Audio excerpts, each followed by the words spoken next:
Happy Thanksgiving, everybody. This is Dan Max, the trading agent. This is a stock trading and recap channel that I wanted to share to the masses. In a probability game, there's no certainty. Here are my insights and predictions. This is Dan Max at EXP Realty, aka the trading agent, doing the stock market recap for November 24th, 2021, Wednesday, the day before Thanksgiving. Hey, hopefully everyone's having a great week. Hopefully everyone also gets to enjoy the day off tomorrow, get fat and eat a bunch of food, because that's what I'm going to be doing. Yeah, I'm just hoping for everyone's health and doing well. I mean, these have been some interesting markets. The subscriber is growing, more people are popping on the Discord. I appreciate it. Again, I'm here to help if I can. There's others who can help as well. There's a lot of knowledge to pick up in trading. Make it a resolution that if you're actually going to stick around in trading, that you understand what is going on. Please subscribe, join the Discord room, ask for help. That's what I do when I can. And again, I would never assume that anyone gets into trading just thinks they can figure it out. This is an incredibly difficult gambling game, no different than any other casino game. You got to know the rules. You got to know what's going on. You need to learn. Just there's so many little things that we talk about, whether it's OPEX kind of stuff, seasonality, days of the week, where the market's at, trend lines. There's a billion things in the Back to Basics series that we will be building that if you don't know what I'm talking about, then that's like me sitting down at the blackjack table and not knowing how to play the game. I might get lucky winning, but I'm going to put the odds against me at some point by not playing the game well. So I hope these analogies make sense. Again, take it for what it's worth. There's education always available. The Discord room has a lot of education. Always ask questions. I tell people, in worst case scenario, I can't help you that moment, or someone else, or the question is just too generic and you can just Google it. But most of the time than not, I will stop what I'm doing and drop a video for you, give you some help, give you some insight, because trading you need a mentor. I learned to train from someone else, so I've trained other people. No one I know has just figured it out without getting completely burned. And that's the goal here, is not to lose money. So be thankful that there are people that want to help. And if you want to help yourself, that's where it all starts. All right, let's jump into it. Bitcoin, been saying this green zone is support equals resistance. There's a video on that on the VPA. It's in the Discord room under education, but it talks about why support equals resistance. If you're watching this green zone in Bitcoin, we've been talking about it for days. It's holding up. Seems to be touching the bottom. Look how that literally holds 56,000 area and bounces. I don't see anything wrong with it. Bitcoin's getting chopped. Light volume, light week. Data just is what it is. Just keep it that simple. Let's jump into let's do Roblox next, because this is one that I told people, hey, take profit. We hit our 2 times range. We got a little above it. You got to 140. And this is where the thing about it's not an exact science probability. What do we say? Take gains. Starting in this trend line break, anywhere up to 2 times range, I said aggressively, please, for the love of God, take some profits. If you did, it pulled back, good. I'm in covered calls and letting it run in my IRAs. I'm not really going to be trading this. It is a tradable stock. It's just there's a lot of stuff going on. It's pretty volatile. I'm focused on a few other things, but I expect it to pull back. Will it fill the gap at some point? That would be amazing. If it pulls back to 80, oh man, screaming buy.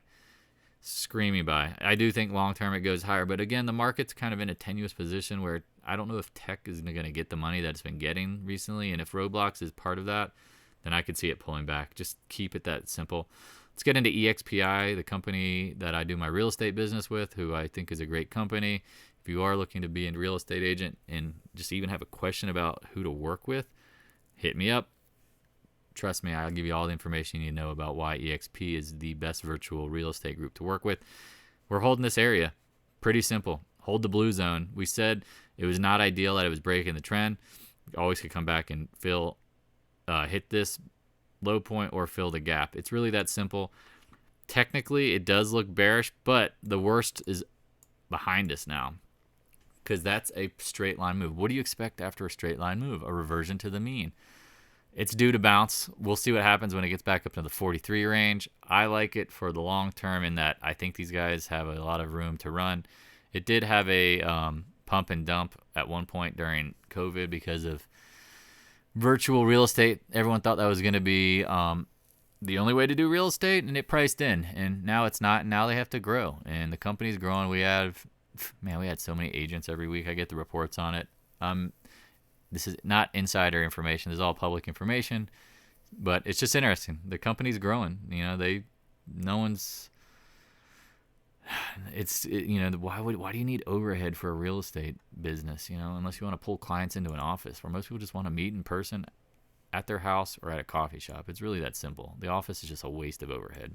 EXP management. If you ever listen to this, bravo, smart. RIVN. We have talked about this. We tried to get in here in the 126, 125 range, and it pooped out on us. I have not gotten back into it. I am watching, though, because I do expect it to bounce. When anything goes from 95 up to a 180 and then pulls back as much as it did, it filled the gap. I mean, that honestly was the 106 area was the time to get in. But this is what I'm going to draw, and I hope you draw it and you wait for it. And if it happens, you play it. We're going to look for the good old W Wu-Tang pattern. I want to see a double bottom W, and if I get it, I will trade it because I know exactly where my entry and my exit should be for stops. So 106, set an alarm. 110, if you see this thing get under 110, set your alarms, pay attention, see what happens. Keep it simple.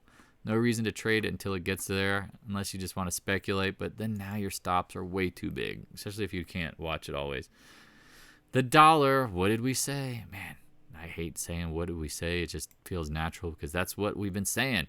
We said this uptrend. Once you broke out of it, it was possible to get up to this blue zone. This blue zone is incredibly important because it goes back here. Man, I went way too far back in the time machine. But you can see it was resist support here. Broke run, pop right back. Support, break, fail. Support equals resistance. It is now resistance. We pop to it. Turkey, lira is blowing up. Europe's talking about adding full shutdowns. I think the dollar's catching a bid as a safety currency. I don't think it lasts too long because I'm actually hearing rumors that there's going to be another stimulus to bail out people who can't afford inflation. So we're going to throw gasoline onto the fire and create more inflation. In the short term, it'll seem great for voters who are feeling cash strapped if they get a stimulus check, but it is not good for everybody in the long run. People will be paying higher prices. So let's move on to the bonds. This is what's interesting. Just talking with Sam about mortgage rates and MBS. Rates are getting a little better. I watch the TLT. Your mortgage loan officer will know better to look at, some of the products. I can't watch those particular ticker symbols on my software, sadly, but I use the 20-year most liquid bond fund in the world, the TLT, as to kind of track bond prices. That was a big green candle today. We engulfed and went higher. I think rates are going to go to get lower coming up. How much lower? It really depends on the zone up here in the 150s. If we get over that, then rates will be getting significantly lower, in my mind, because you will be breaking back up into the 160s at some point. It's really simple.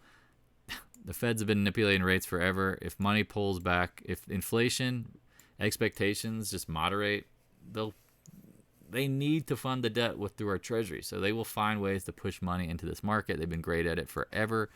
I always like to zoom out and laugh because when I started, investing in real estate, you can see where the TLT was then. The rates were much, much different. So they're still considered low. They are still absolutely considered low. And here's that trend line I was talking about. Here's the upper channel. We broke over it, got back under it, and popping back to it seems very logical at some point. Keep it simple. Just keep it real simple. Just watch. I'm not trading bonds, but you kind of need to know what's going on with them. That's part of the market. The VIX. I said it's a W pattern. Man, what did I say today? If you watched the intraday recap earlier, it said 2-day range. If we close above this, going higher, close below it, going lower. Look what happened. The VIX got blasted into the close. Probably means we're going lower. Market seemed very comfortable with that. Because then you can roll into the market and see it did feel comfortable as the VIX was dropping. What happened? We held the 20-day in your channel. You're welcome. I'm drawing these lines for you. They're important. I don't just pull shit out of my ass. Some people go, oh, your charts are too messy. Well, it's like, you know what? Trend lines matter, and if I have too many trend lines for you personally, Well, draw your own charts, and if you don't want that many, great. But I like to know where the markets act and spots that are going to act. And here you go, 20-day moving average. What did we say earlier? Has to hold the 393, whatever range that is. We held it. Closed decently. The Wednesday before Thanksgiving, this day doesn't necessarily ultimately mean a lot to my mind, to whether trends or not. It's more of an inside day, 2-day range thing. Keep it on your radar. 20-day for the Qs and the SPY. Gold, we talked about this. Again, this week is such a fucking joke. Friday, Monday, Tuesday, Wednesday. I mean, literally the manipulation of the gold market. If you don't know what I'm talking about, paper contracts versus real physical, try to buy gold at the paper contract price. Good luck. If you find any, tell me. I'll buy it from you. Silver, same thing. It's a joke. We pulled right back to the trend line and the moving averages. Today, we put out an alert to buy yesterday at the same area. Buy it today. You're looking good. Keep it really simple. This is a big W pattern within a bigger, head and shoulders pattern. So you have a shoulder line there, the shoulder right there, double head. I mean, this thing is the fucking camel formation, and usually the camel finds water, but sometimes it takes a while because that's what camels do. So this is a longer term play. I like longer term stuff because I don't want to sit around and watch the paint dry on candles. It just doesn't make sense. You're not going to be right always. Play the bigger probabilities and the bigger moves. GDX hit the downtrend or the uptrend channel. What do we say? Bye, bye, bye, bye, bye, bye. 32s. Great buy. Close up. Okay. Just know your stop. 32. If you're buying at 30 down here, and I mean, again, I expect this thing to be up much higher in time, but tight stops. Play the game like a pro. Don't gamble to gamble. Good old AG. Majestic, the first Majestic. We painted this blue zone as potential support. Looking like it. Volume was nice. Stopping power, as I would call it, on Monday. And the last 2 days, there's been chop. Last 2 days in general just don't really matter. It's light volume. Traders leave. They probably left last week. KL, this is interesting because I like this blue zone. I said it could get to the 200 day. I like it. On Friday, they're having their investor meeting with AEM, who they're merging with. The market maker, it's so funny. So when they announced the news, they ran up into it, and then it dropped. And when it dropped, they came in and bought the shit out of this thing. It went from 39s up to 47. So I'm assuming this is retail price, wholesale price. You see anything down here, I think it's a wholesale price. Market makers are probably loading it. If there is a down move on Friday because of light volume, light market participation, I would look to absolutely buy this with a stop. I have a plan. We'll probably do something about it. I'll post on Twitter, Discord. If you're interested in KL action, just stay on my hip. You'll see. I'll be talking about it. Silver broke the channel. Not really that happy about it, but right back to the 50-day. Again, light week, Thanksgiving, bullshit. I mean, study the historical action in the paper markets and metals. Anytime you're around holidays, they love to manipulate the action because there's not a lot of traders around. Well, guess what? You dropped silver prices yesterday out of the trend, below the trend line, and notice what's happened. Someone's buying it down here. It's not making new lows. Someone's buying. Keep it simple. It looks strong to me. I mean, I didn't buy any silver down here, but I still have I'm a stacker. We'll call it that. Letter X, what did we say? Break this downtrend. Couldn't do it today. It looked and touched it exactly. That's what these trends are powerful for. Even intraday, it became a resistance. Backed off. I still like this. I think this is your W boobs pattern, whatever you want to call it. Looks strong. Give it time. Be patient. Every day is just not in your favor in trading. That's not how this works. Good old AMD. Hey, this red trend line, you better break it, or this thing's gonna get slapped at some point. Now, you're gonna say, well, what's the reason? Why would they slap it? Well, AMD is clearly priced in chip wars and all this stuff. It's just due for a pause. Stocks do that. They don't always go up. We talk about this relentlessly, and if it pulls back and you're 100% invested, you can't buy more. So learn to hedge with covered calls. Learn to take profits, even partial, so that you can have capital. Think of it again. The higher something rises, the more likely it pulls back. Here's your example. Pulls back. I mean, imagine if you sold up in near the 120s and then you were buying it back in the 90s to 100 range. I mean, that's what the pros are doing. I'm trying to explain to people every day. The pros trade the market. The Joes don't. Markets take their profits. Markets, either you take your profits or the markets will. And that's what pros know that. That's what they do. This is another day or another topic. Apple broke the downtrend on our little head and shoulders. And when we say we're going higher, I like the uptrend potentially as your target. This area, not bad. I mean, again, you go 147 to 166. That's 11%. And man, that's why these trend lines are so powerful. Yeah, 11% in 2 weeks on Apple is a big move. It pulls back, it pauses. That's just part of the game. Nothing wrong with it. High and tight, the better. MicroStrategy, what did we say? If Bitcoin holds, MicroStrategy should hold. And we said yesterday you had a doji pattern. What did we talk about in doji patterns? Hopefully, if you watch Back to Basics, you say doji patterns at extremes are usually inflection points. Well, let's see. This one is real simple. If it takes out the highs in the 50-day at 710, it's a go with. Just assume it'll go higher. And maybe it W's back, but have it planned. I mean, this thing dropped from almost 900 down to, 680. I mean, that's just way too much too fast. 220 on Bitcoin, even though Bitcoin only dropped down a couple thousand. MicroStrategy is levered to it. Just know it. It seems cheap. And cheap is relative to dropping. But anyway, I might take a look at that one next week. Oh, gosh darn it. Tesla, I said the 20-day. You closed right below it. This is where it gets so fucking difficult. And I tell people, take the money when it's easy. It's easy. It's easy to take the money on the big up moves because it's close to the blow off. Now trying to figure out how to trade it becomes a game that I just don't have the time for. You could have used the 2-day low today. We talked about 2-day ranges in my previous video this morning. 2-day ranges were the key. Close at the 20-day. Your guess is as good as mine. If it gets over the 20-day, maybe it gets back up to 1,200. If it doesn't, it could be back to 1,000.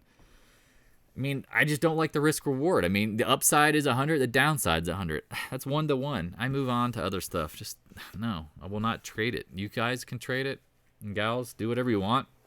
But I just like things that seem to have better probabilities, and that's where we get into PENN.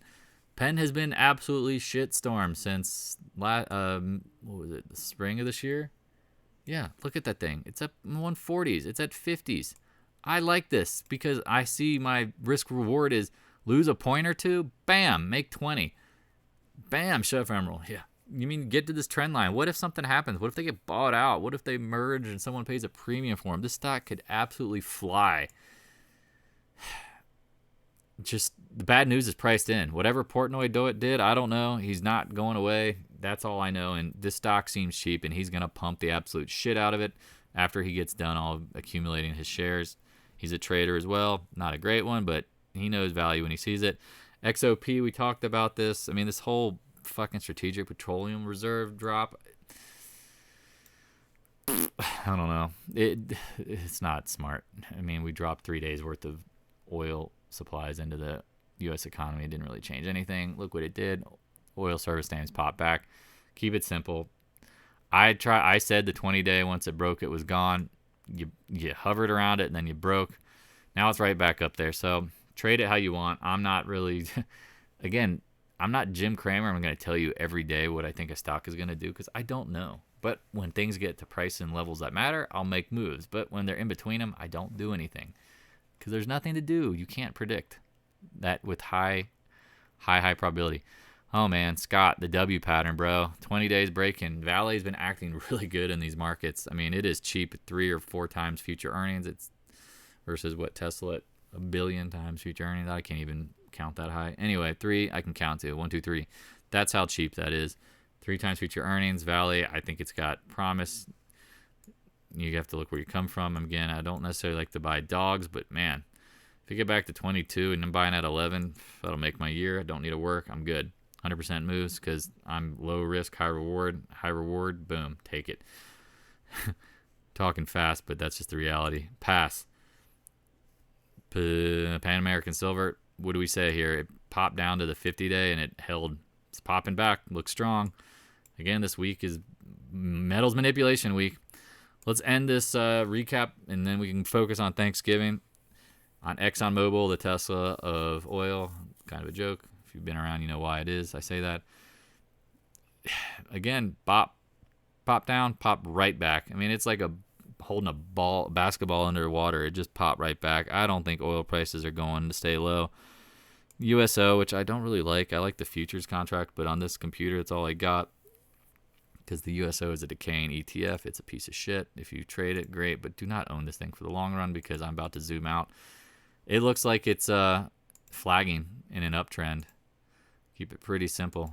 That's what you're looking for. And the reason why I say don't own it for the long run is because if you zoom out, you can see it's a decaying ETF. I mean, it was at 1,000 pre-split. I mean, this is like UVXY, UVX. What is it? UXV. I can't remember. It's like the volatility index time, kind of thing where it has to reverse split because it goes down in time. It's like Nugget. These leverage ETFs, they decay. Don't own them for other than speculation for periods of time. Do not hold them forever. That is not how that works. All right, Dan Max, EXP Realty, aka the trading agent. Hit me up if you need any help. I'm watching gold and silver tightly. I'm watching some of these trades that are at PENN near the lows. Zillow was another one that one of our friends identified. That's a good-looking trade.